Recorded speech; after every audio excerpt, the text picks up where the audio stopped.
Hello everyone. Class 11th की question bank जो कि एमपी बोर्ड के द्वारा जारी करी गई है, उसमें जो क्वेश्चन नंबर 13 है, इसके क्वेश्चन आंसर्स को हम देखते हैं। तो इसमें सप्लीमेंट्री बुक से क्वेश्चन लिए गए हैं। चलिए एक एक करके इसके क्वेश्चंस को देखते हैं। पहला क्वेश्चन है यहाँ पर, bring out the contrast between the city school education and village school education. तो आपको ये बताना है कि क्या अंतर था शहर के स्कूल में और गांव के स्कूल की जो पढ़ाई थी, इसमें क्या अंतर था। आंसर है, in the village school alphabets and religious things were taught. क्या क्या पढ़ाया जाता था वहाँ पर गांव में? तो अल्फ़ाबेट्स के अलावा धार्मिक चीज़ें भी पढ़ाई जाती थी। लेकिन जो सिटी स्कूल था, सिटी स्कूल में क्या पढ़ाया जाता था? Music, geography and English. ये चीज़ें सिटी के स्कूल में पढ़ाई जाती थी। नेक्स्ट क्वेश्चन है यहाँ पर, what was the turning point in the friendship between the grand mother and the author. तो ऑथर और उसकी जो ग्रैंड मदर थी, उनके बीच में जो दोस्ती थी, उसमें टर्निंग पॉइंट कब आया और क्या था? तो देखिए, the turning point in their friendship came when they shifted to the city. कब आया? जब वो लोग शहर में चले गए। क्योंकि आपको पता है, जब गांव में थे तब दादी और पोता दोनों लोग साथ में स्कूल जाया करते थे और दादी पढ़ने में भी मदद करती थी। लेकिन जब वो सिटी में रहने चले गए, तब क्या हुआ? She didn't go to school with him. वो उसके साथ स्कूल भी नहीं जाती थी and couldn't help him in his studies, और उसे उसकी पढ़ाई में भी मदद नहीं कर पाती थी। नेक्स्ट क्वेश्चन है यहाँ पर, describe the author's grand mother. Author की ग्रैंड मदर के बारे में बताइए। तो जो portrait of a lady lesson है, इसमें स्केच में क्या बताया गया है कि वो जो दादी थी वो कैसी थी? Extremely religious and kind lady. तो बहुत ही धार्मिक और दयालु महिला थी वो। और जहाँ तक हम उनके फिज़िकल अपीयरेंस की भी बात करें, तो वो भी आप चाहें तो लिख सकते हैं कि वो शॉर्ट थी, फेट थी और स्लाइटली बेंड थी। क्योंकि एज ज़्यादा थी उनकी, तो थोड़ा झुक गई थी। मोटी भी थी और हाइट में भी कम थी वो। यहाँ हमारा आ रहा है फोर्थ क्वेश्चन। फोर्थ क्वेश्चन में पूछा गया है कि explain 3 reasons why the author's grand mother was disturbed when he started going to a city school. तो 3 कारण आपको बताना है कि ये जो ऑथर हैं, इनकी दादी क्यों डिस्टर्ब हुई जब ऑथर सिटी के स्कूल में जाने लगे। तो इसके 3 रीज़न हैं। पहला है, she couldn't help him with his lesson. एक तो वो पढ़ा नहीं सकती थी उसको, क्योंकि वो दूसरा सब्जेक्ट पढ़ता था, वो कोई धार्मिक किताबें नहीं पढ़ता था। दूसरा है कि no teaching of God and scriptures. तो यहाँ पर कुछ भी ईश्वर के बारे में और साहित्य ये सब पढ़ाया नहीं जाता था, क्योंकि यहाँ पर था इंग्लिश मीडियम स्कूल। और तीसरी चीज़ थी कि she was unhappy with the idea of music lesson. उनको ये इंग्लिश मीडियम स्कूल में, जो सिटी के स्कूल में म्यूज़िक पढ़ाया जाता था, ये बिल्कुल पसंद नहीं था। क्योंकि वो ये सोचती थी कि ये लो क्लास के लोगों की चीज़ है और अच्छे लोगों को ये नहीं पढ़ना चाहिए। How did the grand mother celebrate the author's arrival. Author के अराइवल को ग्रैंड मदर ने कैसे सेलिब्रेट किया?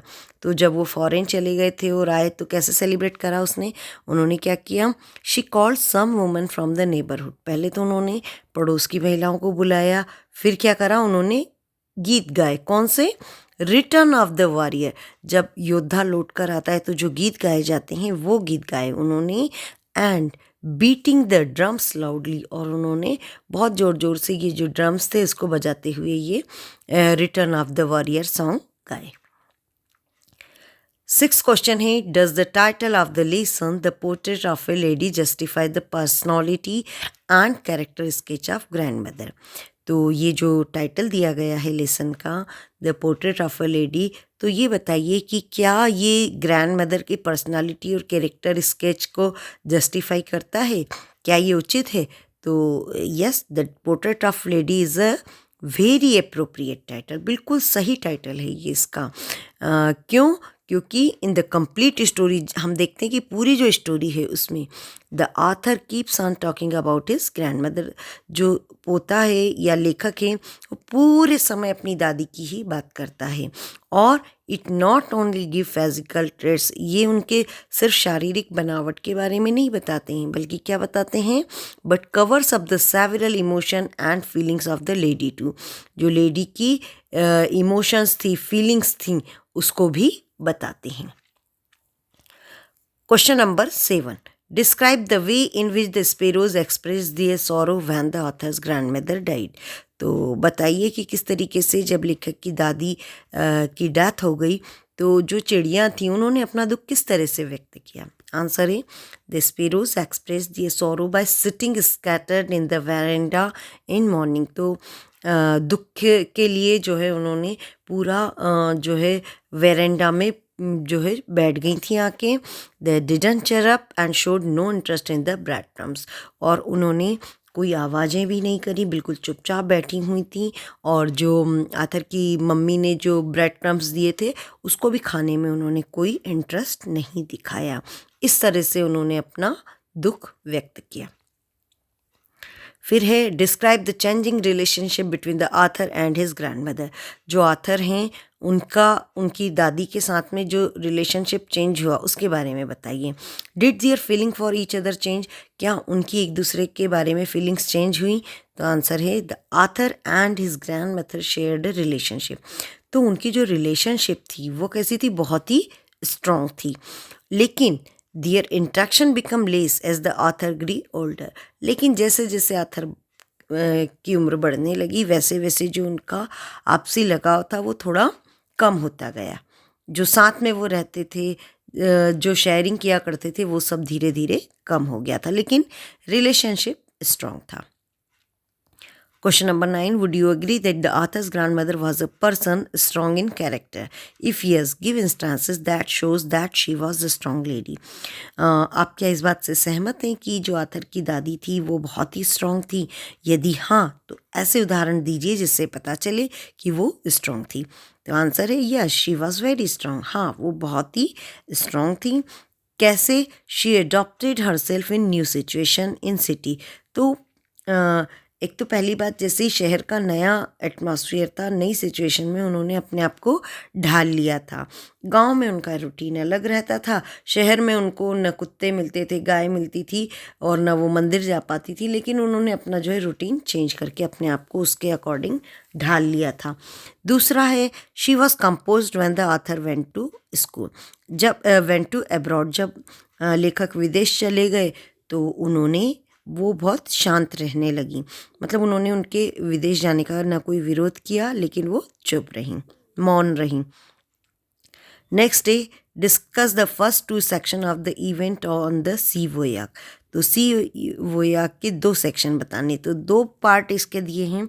जो फर्स्ट पार्ट है वो कैसा है, वेरी पीसफुली एंड प्लीजेंटली। शुरुआत जब होती है तो बहुत अच्छा मौसम रहता है और वो बहुत ही शांति से, खुशी से निकलता है। और जो सेकंड पार्ट है वो है स्टॉर्मी सी का है, तब वो तूफान में वो लोग गिर गए थे।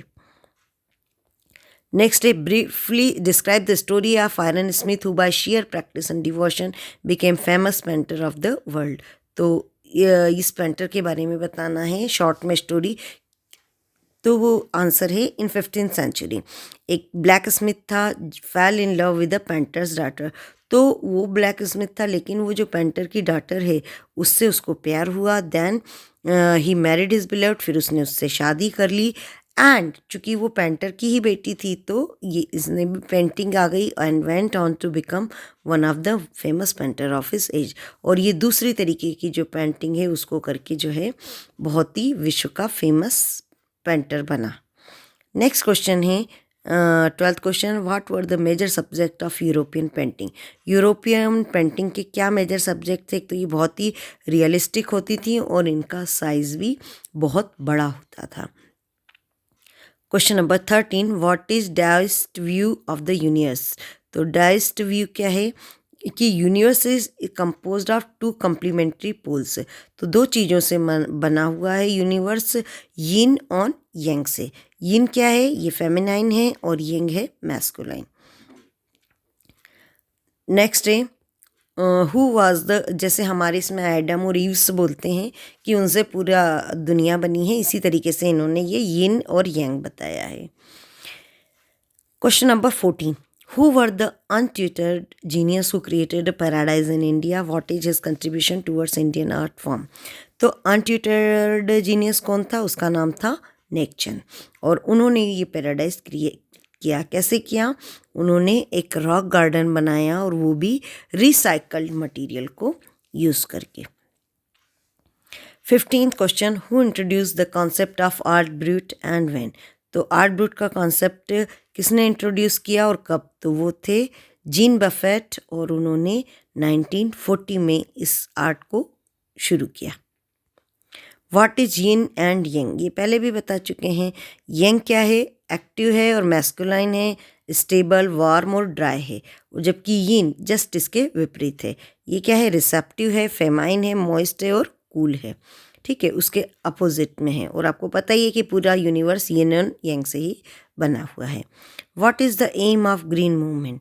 ग्रीन मूवमेंट का एम क्या था? Creating a holistic and ecologistic view of world. तो इसका ग्रीन मूवमेंट का जो एम था वो था होलिस्टिक और इकोलॉजिकल व्यू बनाना वर्ल्ड का। अब होलिस्टिक व्यू के बारे में भी पूछा गया है नेक्स्ट क्वेश्चन में। What is a holistic view of environment problem? तो ये बताता है कि acknowledging the interconnectedness of issues is the affect in the environment in any development process. तो ये हॉलिस्टिक व्यू ये बताता है कि जो एनवायरनमेंट के डेवलपमेंट में जो परेशानियाँ आती हैं उनका आपस में क्या संबंध है, उसे बताता है। अगला है what are the 4 principal biological system? तो 4 प्रिंसिपल इसके क्या हैं वो देखिए। तो 4 प्रिंसिपल हैं fisheries, forest, grassland and croplands. तो ये 4 बायोलॉजिकल सिस्टम्स हैं। Question number 20, what are the local forest decimated in poor countries? तो पुअर कंट्रीज़ में क्या होता है ये लोकल फॉरेस्ट का? आंसर है local forest are being decimated in order to procure firewood for cooking. तो यहाँ पर जो है ये जो कुकिंग के लिए फायरवुड यूज़ किया जाता है, इसी के कारण ये जो गरीब देश हैं वहाँ पर ये जो लोकल फॉरेस्ट हैं वो डेसिमेटेड हो गए हैं। What are the principal reason for environment degradation? Environment degradation का क्या कारण है? तो मतलब जो पर्यावरण को नुकसान पहुंच रहा है वो क्या हो रहा है? Urbanisation, industrialisation, over population, growth, deforestation. तो यही सब कारण हैं कि शहरीकरण, औद्योगिकरण, अधिक जनसंख्या और वनों की कटाई। अगला क्वेश्चन है 22वां, why do you think professor Gaitonde decided never to preside over meeting again? तो प्रोफेसर गैटन ने क्यों डिसाइड किया कि वो अब कभी मीटिंग नहीं लेंगे? तो उनका जो एक्सपीरियंस था वो बड़ा ही हैरोइंग था, इसलिए उन्होंने ये डिसाइड किया कि अब वो मीटिंग नहीं लेंगे।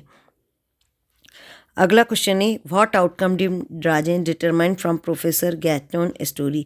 तो राजेंद्र ने क्या निष्कर्ष निकाला? उन्होंने निष्कर्ष निकाला कि जो रियलिटी होती है वो चीज़ होती है we experience through our sense, जो हम अपने सेंसेस से अनुभव करते हैं, है ना। और ये जो हमारे सेंसेस हैं ये भी एक प्रकार का इंस्ट्रूमेंट हैं। तो ये आपके क्वेश्चन नंबर 13 कंप्लीट हुआ, और धीरे धीरे हम ये जो 11th की क्वेश्चन बैंक है ये पूरी ही सॉल्व कर देंगे। Thank you students.